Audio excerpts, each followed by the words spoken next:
ठंडी रोटी। एक लड़का था, माँ ने उसका विवाह कर दिया, पर वह कुछ कमाता धमाता नहीं था। माँ जब भी रोटी परोसती थी तब कहती थी कि बेटा ठंडी रोटी खा लो। लड़के की समझ में नहीं आता था कि माँ ऐसा क्यों बोलती है, फिर भी वह चुप रहा।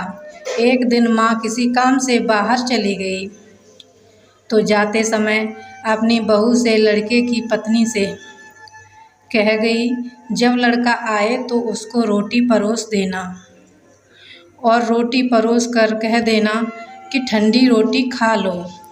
उसने अपनी पत्नी से वैसा ही कह दिया तो वह चिढ़ गया कि माँ तो कहती ही थी, और वह भी कहना सीख गई। वह अपनी बीवी से बोला कि रोटी ठंडी कैसे हुई, रोटी भी गर्म है और दाल सब्जी भी गर्म है, फिर तू ठंडी रोटी कैसे कहती है।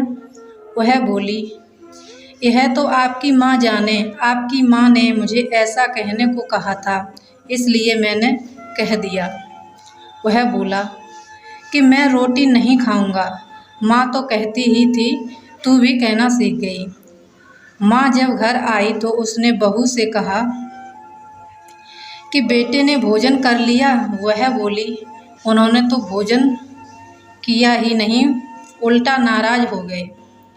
माँ ने लड़के से पूछा तो वह बोला कि माँ तू तो रोज़ाना कहती थी कि बेटा ठंडी रोटी खा लो, और मैं सह लेता था, पर अब यह भी कहना सीख गई है, रोटी तो गर्म होती है, पर तू बता कि ठंडी रोटी कैसे हुई।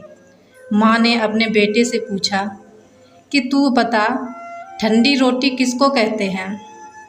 तो बेटा बोला, माँ सुबह को बनी हुई रोटी शाम को ठंडी हो जाती है, बासी रोटी ठंडी और ताज़ी रोटी गर्म होती है। माँ ने कहा कि बेटा अब तू विचार करके देख, तेरे बाप की जो कमाई है वह ठंडी और बासी रोटी है, गर्म ताज़ी रोटी तब होगी जब तू खुद कमा कर लाएगा।